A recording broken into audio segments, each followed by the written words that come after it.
everybody. Happy Thursday. It's the late week edition of Concrete Jungle, a New York baseball podcast here on FingerLakes1.com. Paul Russo and Kyle Evans here with you as always. We sure do a really good job of jinxing at this point, I'd say, Kyle. Yankees dropped the opening two after we kind of decided there was, albeit maybe not the best, but there was a path for them. And then the Mets are just out here messing around and kind of fighting off the Marlins here and keeping a, albeit distant shot, but in all honesty, same distance away from the Yankees shot at the playoffs. Rochester hasn't done well in Indianapolis. Syracuse split so far, so baseball-wise, not great. I guess it depends, right? Collectively, maybe not great, but for the Mets, pretty good. But either way. How's your week been so far, Kyle? It's been good.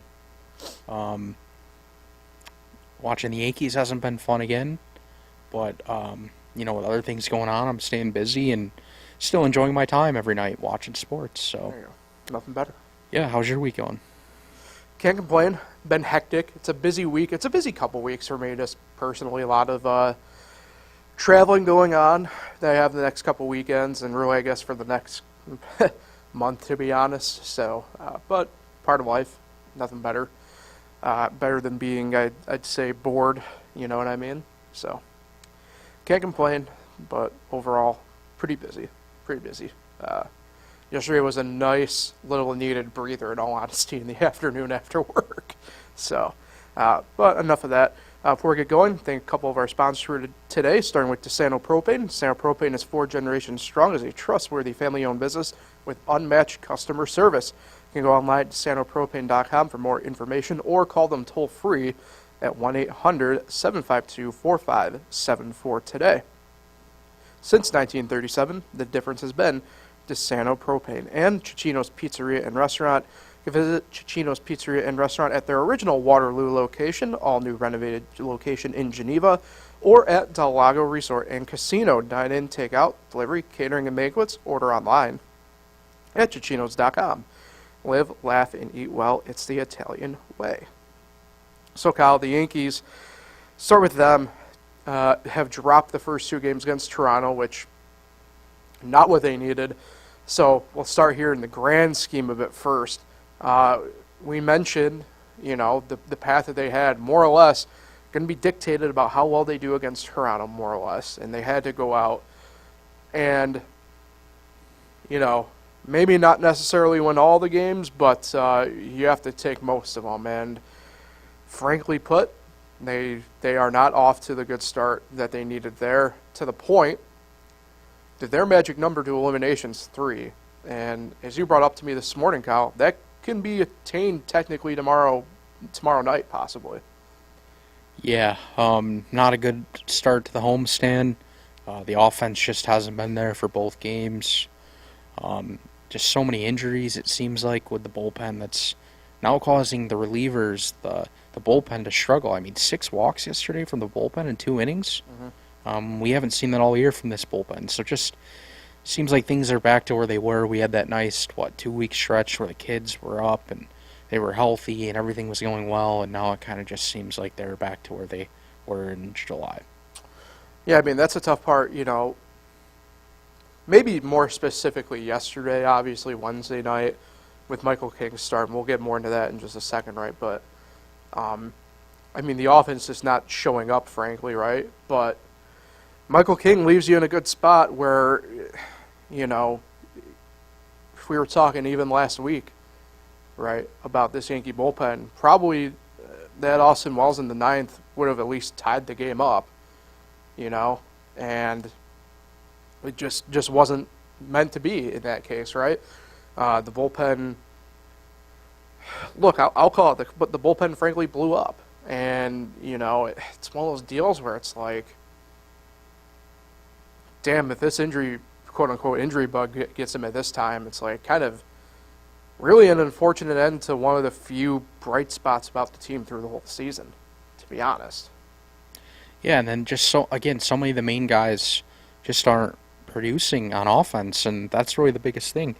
say the bullpen did hold, them to 1 or 2 runs. You go in the ninth, that Austin Wells home run was a solo shot. You still probably would have lost. I mean, you can't win games with the way this offense is going. Like, what was it, Monday or Tuesday night? They had 4 hits the whole game.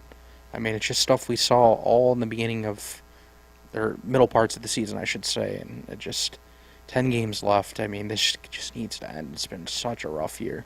Yeah, so look at it. 76-76. The Yankees back at 500 again. 5th in the wild card, 8 games back. Mentioned that magic number being 3.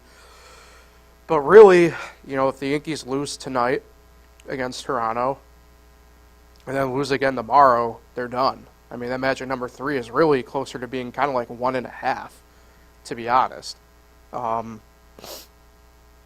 So, and to be fair to Toronto, look, I mean, they're in a better position than the Yankees, obviously, right? But, they've, in this series, have come out more or less guns blazing, right? I mean, they know that they are fighting for their playoff life as well, and more or less stepped up to the plate. I mean, Kyle, we talked about it on Monday. Like, the Yankees, maybe not in the true sense, but the Yankees have been up on Toronto all year. I mean, for the sake of record purposes, the Yankees have at least had their number, and it's now kind of flip-flopped within this series so far, and it gives, in my opinion, at the very least, right, if you're going to have issues, like, it gives you at least that wiggle room tonight if you're Toronto, that you don't want to lose the game, but you aren't probably going to lose too much sleep in the grand scheme of it if you were, because you just have control, because we're probably going to talk about this, and it's going to sound like I just keep pounding the nail here, but, like, they know that they have the Yankees again next week, right? And they know that at the very least, sure, you may not have swept them, but you have the momentum on them going into next week. And let's see, based on rotation, you're going to be seeing more than likely 2 of the same 3 that you saw anyway starting-wise. So that's got to leave you feeling pretty confident, I'd imagine. Yeah, and they can't seem to touch Kevin Gausman. 3 starts this year, he's had 10 strikeouts or more in each of them. And Kikuchi just seems like he kind of limits the damage too. They just haven't had much success against these starting pitchers. But, I mean, that could be said about the whole league, the way this season has gone. So, yeah, not looking great. My expectation would be is they get eliminated tomorrow night as expected. And, yeah, the final week of the season is just kind of get it over with. Yeah, just play the game. I mean, the kids are hurt, so, I mean, it's just like Stanton, 2 for 37 hitting in the lineup. I mean, Judge hasn't homered in, a week, it seems, maybe longer. Feels like longer. So, yeah, I mean, I just don't know what to really look at other than, I guess, Austin Wells now. There's just nothing. I mean, Oswald Peraza, Oswaldo Cabrera, Estevan Florial, even though I really don't think he's part of their plans. Mm-hmm. Even with Dominguez missing a good chunk of time next year, I don't think Florial's their starting center fielder. Yeah. But, yeah, I just don't really know. These games don't entertain me at all. Yeah. Well, you had to have been, at least, in my mind, somewhat entertained for a little bit last night. Michael King comes out and I think sticks the flag, and at least you give him a run as a starter at some point next year, I would imagine, right? I mean, goes out, career high of strikeouts, let alone, I guess it'd just be easier saying it that way.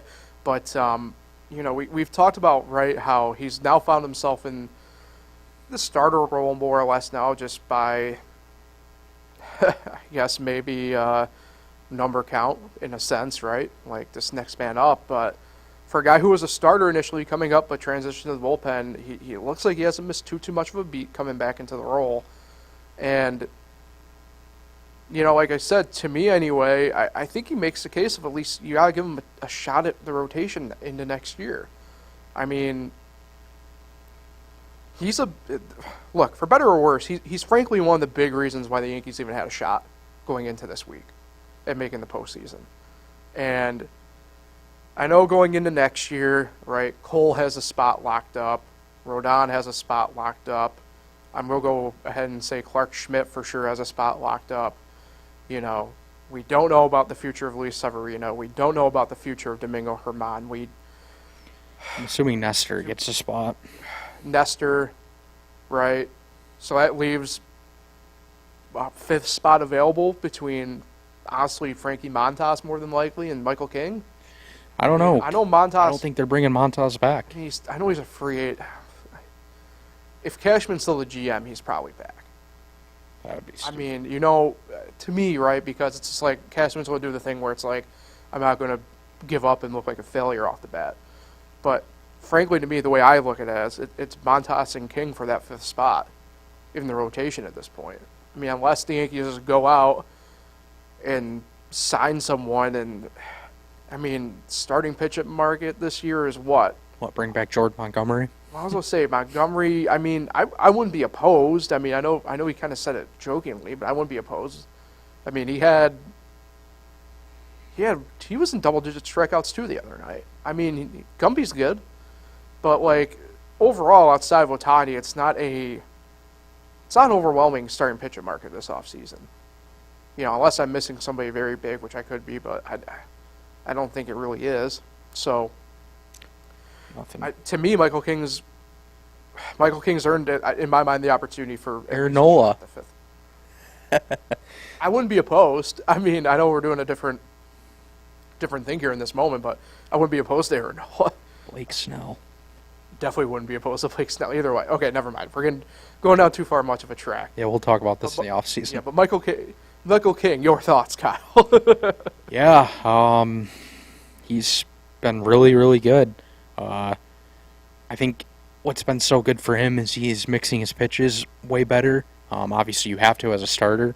And he's just moving it all around the zone, making it unpredictable. And he's got the stuff where he gets those swing and misses a lot. And as we saw last night, 13 strikeouts against the Blue Jays lineup that, you know, is a good offense, especially at the top of the order. You know, George Springer, obviously. Vlad didn't play last night, but, you know, Bo Bichette. They got guys in that lineup that can hit. So to strike them out the way he did, and he was striking out the side. I think he struck out the side in 2 innings, 2 of his 7 innings. So I know the 5th inning was 10, 11, and 12 strikeouts. Yeah, so he was just amazing, and I do believe that this start right here kind of already puts him in a spot where I think it's his to lose in spring training next year. I don't think there's a case where you can keep him out of the rotation based off what he's doing now. And yeah, he's going to be either probably the back end of the rotation, but I mean, imagine him as your 5th starter. When everyone's healthy, you know, Cortez is healthy, and whatever they do with free agent signings, that's quite the 5th starter every day. And it's good to see him give length too. I think last night was the longest he's gone in a game this year in terms of innings. So everything clicked, and it's unfortunate that the bullpen just kind of unraveled and the offense wasn't there. Yeah, just a shame, frankly, because he gets dinged with a loss when he probably really shouldn't have been.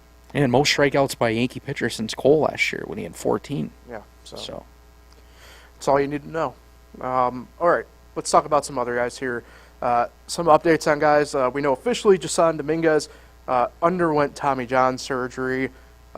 Also, the interesting part to me in this news was they talked about how there was some internal bracing done during the surgery. I don't know what that frankly fully means, but I don't know if I fully like the term of internal bracing. That does have me, I think, a little bit more concerned more than anything else. Kyle, I don't know if you fully know, I think, what that means, but I do know at the very least it sounds like he could be swinging the bat about spring training time at the very least, which would be promising, but I think, you know, getting the full Dominguez effect will not obviously take place next year. I think we know that. But it sounds like the bat will be back at least some point next year. Yeah, they were very specific in tweeting out, or I guess it's not tweeting out anymore, but posting what went on during that surgery. So, yeah, I don't really know what they meant, but for me, I just look at the timeline they put out. It's still the same timeline, 9-10 months. So, I don't know, maybe I should research what this was, but I don't really think it's going to affect the timeline. Yeah, I mean, I tried to look quick, and it did not help me at all. I mean, I don't know. There's a reason why we're sitting here and not, you know, in Texas where Dominguez had the surgery done. Speaking of bullpen guys, Monty Peralta day-to-day right now with a left tricep discomfort. Obviously, Wandy's really, I know this year hasn't been great, but, past 2 years he's been one of the more stalwart guys of this Yankee bullpen. One of the guys that they've been able to turn to the most. And tricep discomfort at this time of the year, I don't know if they really, frankly, should push him, to be honest. No way this isn't an IL stint. Yeah, that's kind of what I'm getting at here. Is I don't know if this doesn't the tricep doesn't scream to me anything to be overly concerned about, like longevity wise, right? Like say a Tommy John surgery or something like that. But I mean, your throwing arm, everything like that. I don't see them rushing him back. I don't frankly know if this means we'll see him the rest of the year or not. But the fact that he's dealing with it, I'm guessing we won't see him at least through the weekend, at least. And at that point, there's only, a few days left in the year. Maybe we don't see him the rest of the year is what I'm getting at. Yeah, he last pitched a week ago today in Boston. So we didn't see him at all in Pittsburgh. Haven't seen him the first 2 games in Toronto or against Toronto. So my guess is he will probably go on the IL today, this afternoon. There's 10 games left. What's the point? Yeah, it's fair. One of the young guys, Everson Pereira, day-to-day at the moment as well with a low-grade hamstring strain. I don't know if these young guys are pushing it. We've seen a couple of different guys deal with different things, but Pereira, you mentioned him, Kyle, right? I mean, he could be in the mix at least going into next year from all those outfield positions, and at the moment, can't fully showcase what he's got in these final days at the moment. But I would imagine he might be a case of, if he's feeling good, we might see him here in these coming days at least. Yeah, the thing about this, too, is we haven't seen him in a week ago today in Boston, and we haven't seen him in any pinch hit scenarios, anything like that, any defense. So for me, I don't know why Boone put out the quote, we're going to try to see if he can push through it. What is there to push through for 10 games? Right. Yeah, I get he wants to be part of the future and make a case for next year, but what are we doing here? Mm-hmm. So if we don't see him tonight, I mean, why not just put him on the IL at this point? Right. All right, one final player update here regarding Anthony Mashevitz.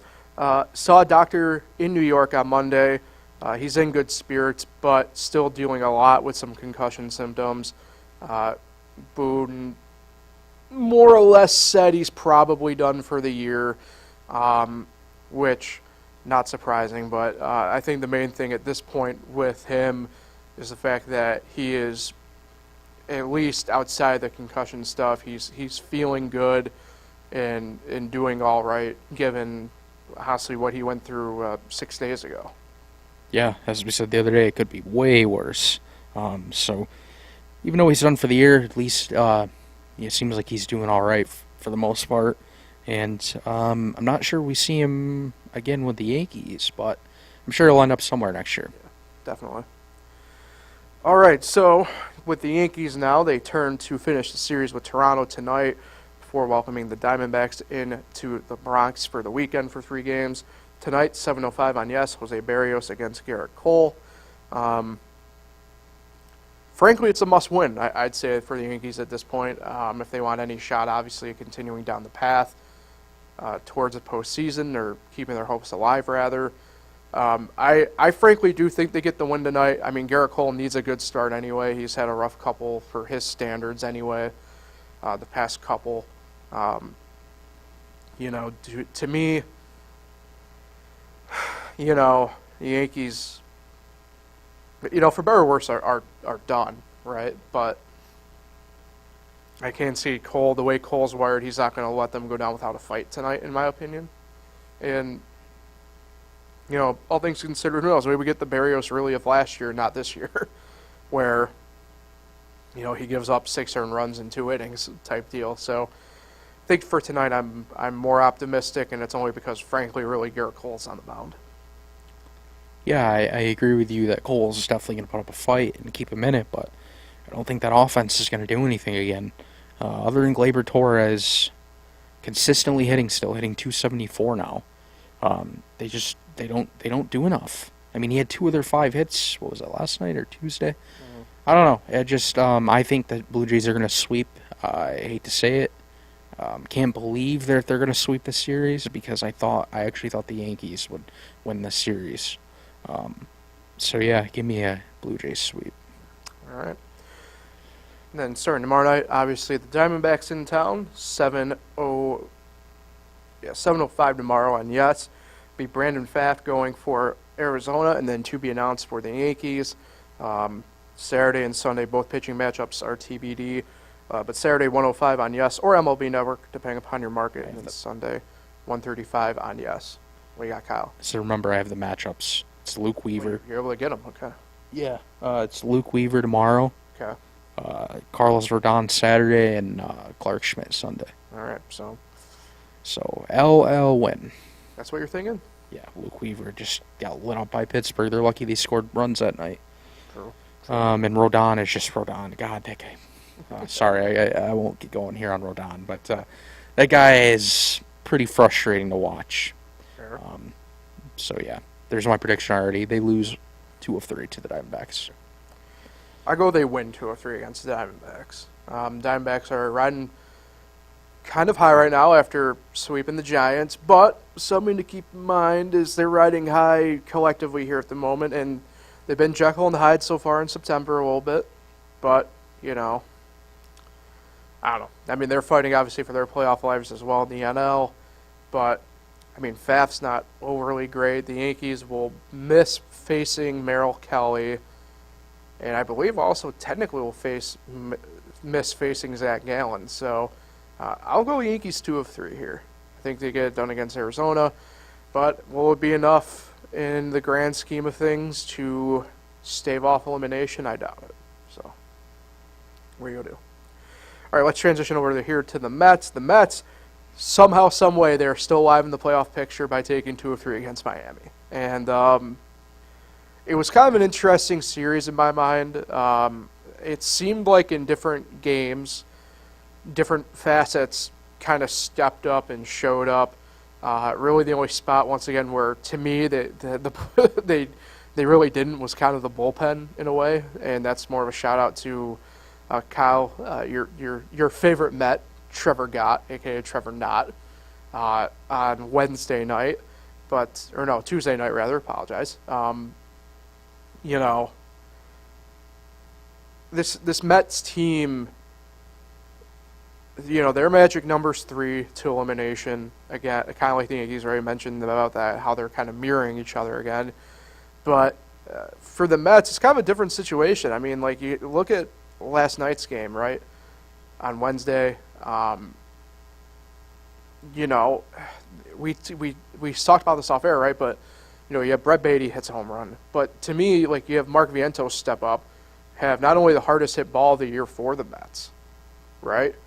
But his first multi-home run game, 2-home run game. And, you know, we talked about, right, these young guys now getting some valuable experience. But more importantly, they're getting some valuable experience kind of at the right time in a way. Like, you're still technically in it, so there's still, like, that pressure kind of in the background a little bit. And what I'm getting at here is, like, the different guys that you're trying to put in these situations, for the most part, are stepping up when they need to step up.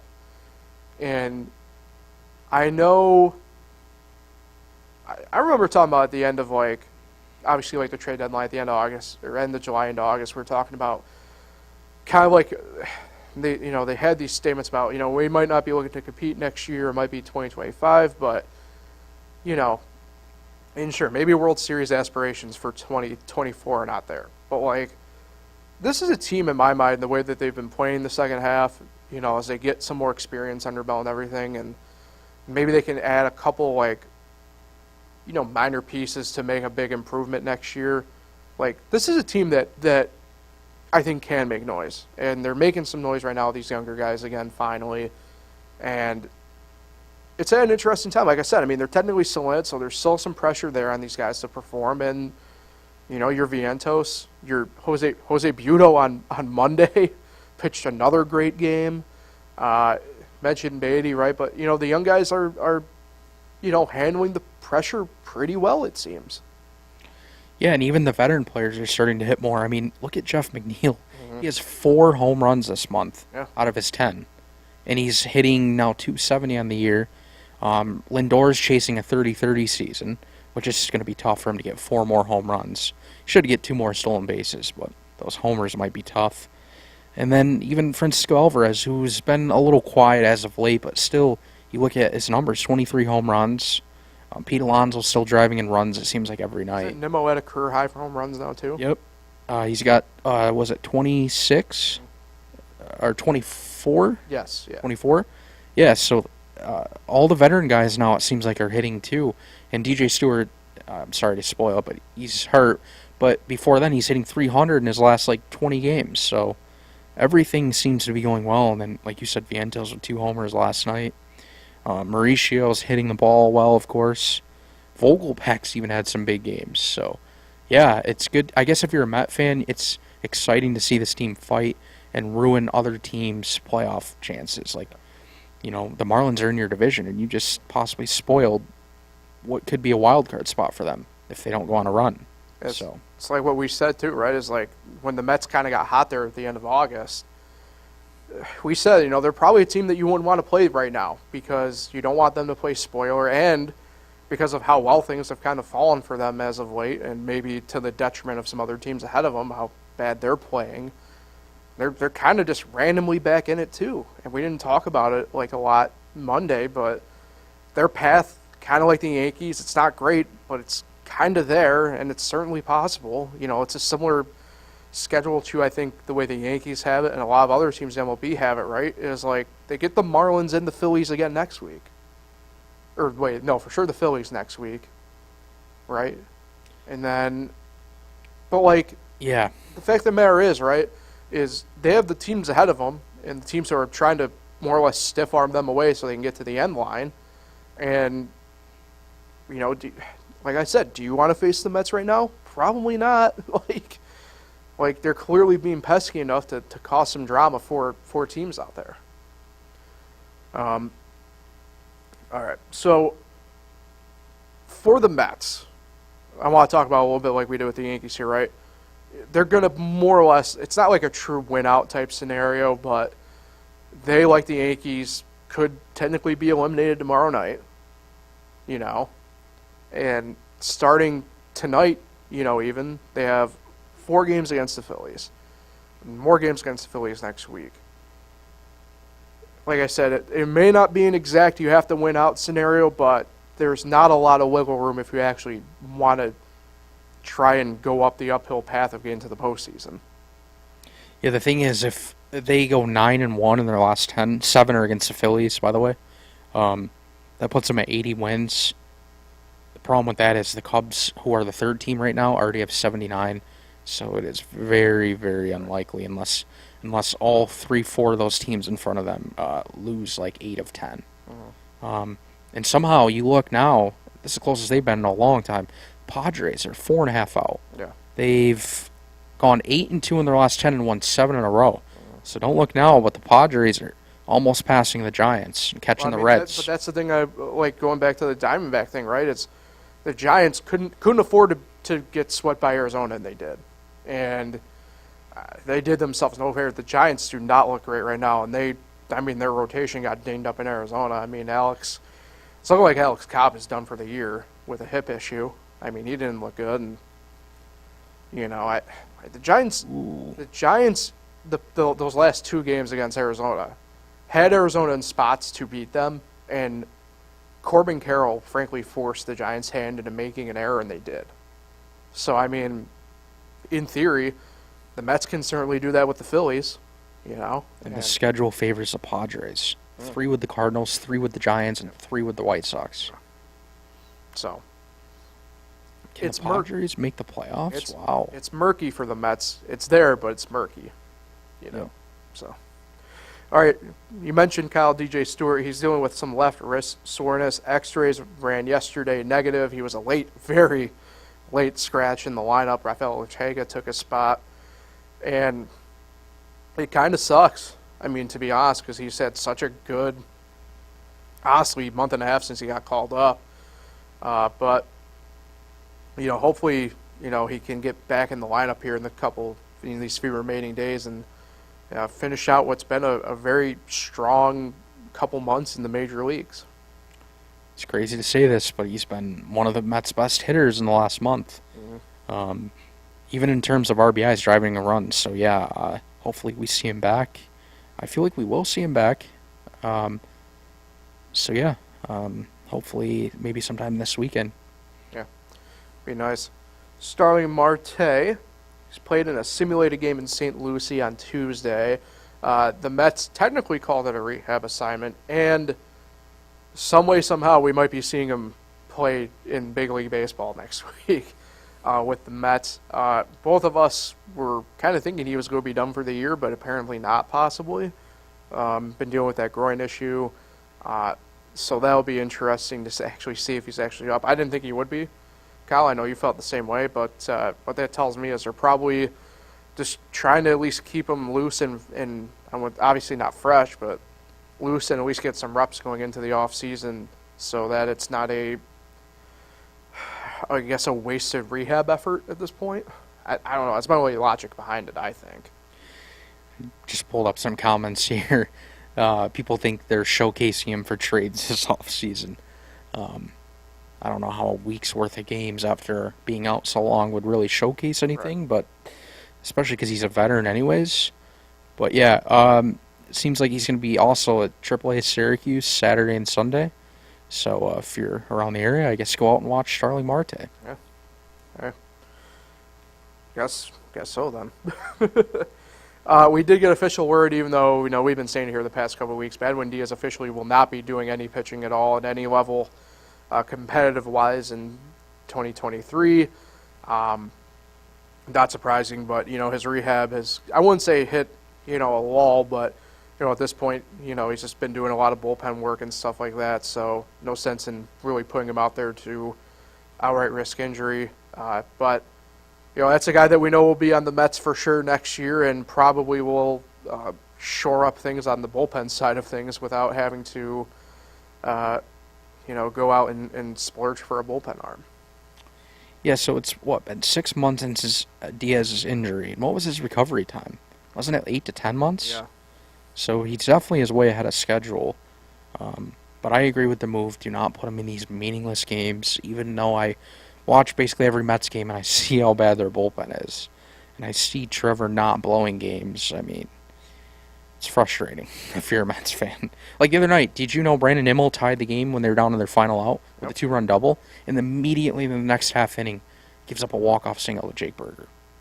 Like, come on. Like, how deflating is that? Yeah, I mean, he just hasn't panned out, I think, the way the Mets had hoped, obviously, in that trade. Throws a meatballs down the middle like Right. Luke Weaver. Yeah, so what are you going to do? You know where he belongs? Oh, boy. Binghamton. Really? Yep. A rumble pony. Yep. All right, so Luis Guillorme activated off the IL back with the big league club, and Jonathan Arus was optioned to AAA Syracuse. Good. For the Mets, I already mentioned, right? 4 games in Philadelphia begins tonight, 7:15 on Fox. David Pearson against Ranger Suarez. Get the brooms out. Sorry. What? Go ahead. So get the brooms out. Oh, 'Cause Jesus. Stop. sorry. Tomorrow night, Friday, 7:05 on Apple TV+, Tyler Maygill against Taijuan Walker. Saturday, 4:05 on your local Pix affiliate or MLB Network, depending upon your market, Jose Katana against Zach Weaver. And then Sunday, 1:05 on your local Pix affiliate or MLB Network, Jose Buto against Christopher Sanchez. So, the Mets kind of avoid Aaron Nola, obviously, but they still get, Wheeler. I'll go to you first. Seems as though you're pretty confident in your prediction here of the series. 3 of 4 Phillies. Oh, you don't want the broom? I don't like that final pitching matchup. Really? But I'm also not confident in David Peterson and Tyler McGill. Screw it. I'll stay with it, though. Phillies 3 of 4. All right. I think it's a split 2-2. Obviously not probably what the Mets really need, but it's also probably not what the Phillies need exactly either, but I think it's a split 2-2. I do have some faith in a couple of those guys, but I think the wins for the Mets probably come off the Jose Katana start, who's been super good, and I think Jose Buto continues that frankly, run he's been on since he got recalled back up a few weeks ago. I think he continues to going. And so for the Mets, it'd be, Saturday, Sunday, but, it might be all for naught by that point. You never know. Expect a Taiwan Walker complete game. Wow. I mean, just a former Met, probably going to dominate. Yeah, expect a complete game from Taiwan Walker. Can you imagine if we come back Monday and we're talking about like that happened? That would be insane. Yeah.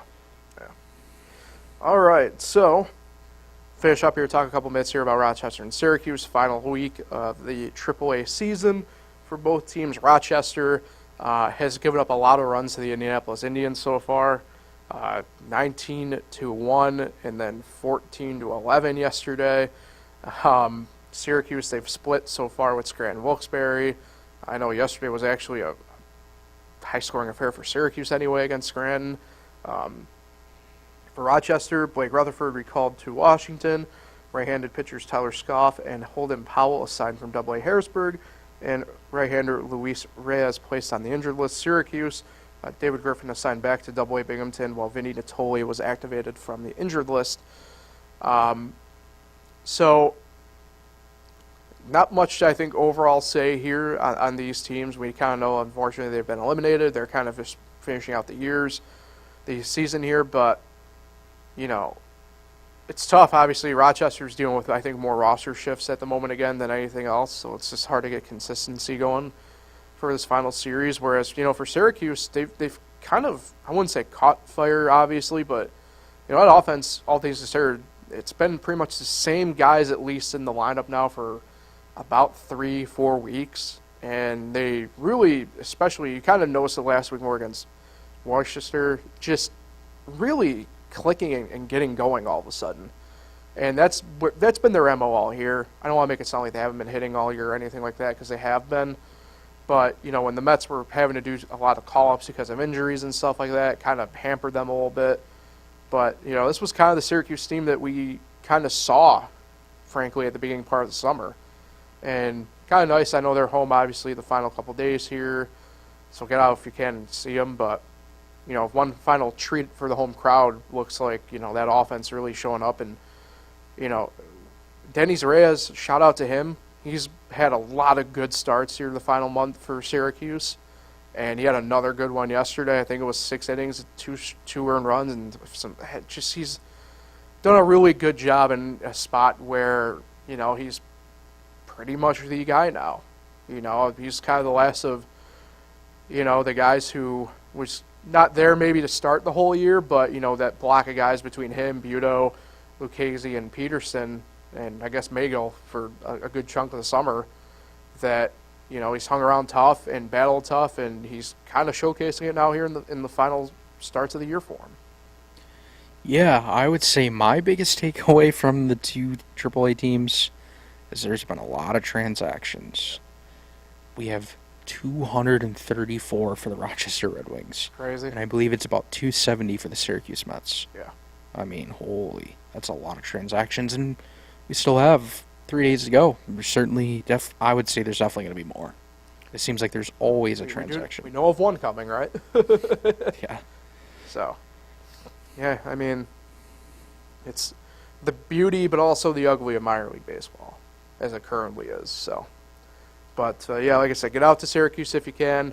Only a couple of games left, today, Thursday, Friday, Saturday, and Sunday, and then that's it for the year. Can't help you out the rest of the week, rest of the time. On to hockey. I guess, on the Amherst and Crunch. Yep. Or Utica, I guess, if you're, some other people out there. But so either way, that will take care of Concrete Jungle then for today. Appreciate everybody for tuning in. Like, share, subscribe, all the fun stuff in that sense. We're on all the major podcast platforms that we can be on. Kyle, be back here on Monday in the morning, back to that usual slot we've been in. So pretty much football and baseball for you so far, but we're nearing your hockey season. Just about there. Yeah, it can't come soon enough. My favorite sport, no doubt. I think it's 3 weeks. 3 weeks from tonight until puck drop. Yeah. So 21 days. Hopefully it flies by. Can't wait. Hopefully the Buffalo Sabres are good. Again, I would say they were good last year. They were one yeah. point out of a playoff They spot. exceeded expectation. Yeah, so can't wait for that. Yeah, just baseball over the weekend. Syracuse football, of course.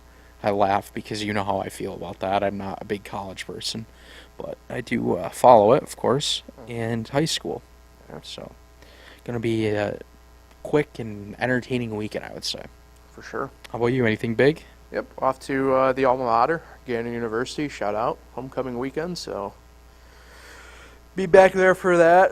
Might be engaging in a couple State Street establishments that I haven't been at in a while. So be good fun. So appreciate everybody for tuning in. We'll be back talking again on Monday morning. So enjoy the weekend, everybody.